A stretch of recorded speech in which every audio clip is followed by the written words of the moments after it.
nó nên phần thân nhà nào rồi nhà hậu rồi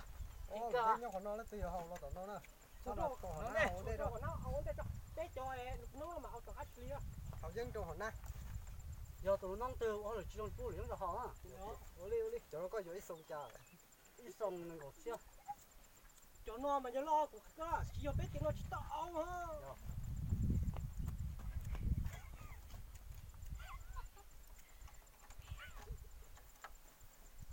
Ai à? chỉ tàu chứ không Số mà yon tao sông tao họ hậu. tăng ra có mấy hồ suy sẽ chỉ tàu ra nhớ suối tu trâu ấy Nhớ khe cho chết ra ra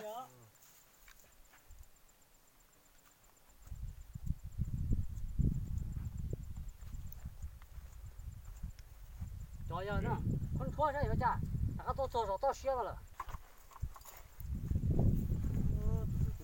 ô na con mà ông đi mà tôi khử cha chúng tôi ông khử một con à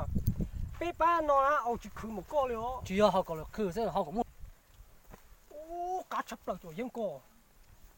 giờ cá cử họ nó tại những một rong nên giờ thấy nó từ họ lựa cho rong của vô cho họ yên đấy giờ mới tục ông giờ tập bỏ ba mông vậy nát trong như tàu chỉ nó lội này câu tiếp bỏ phụ bể nó là tàu kia thôi mà giờ họ có ai có cú thêm một rong ông yên cú thêm một rong tàu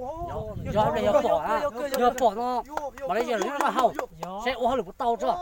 chập lại lên giờ một con nữa là giờ chỉ một con rồi yên em cù là sao đi tu là mất chùa nó cú sao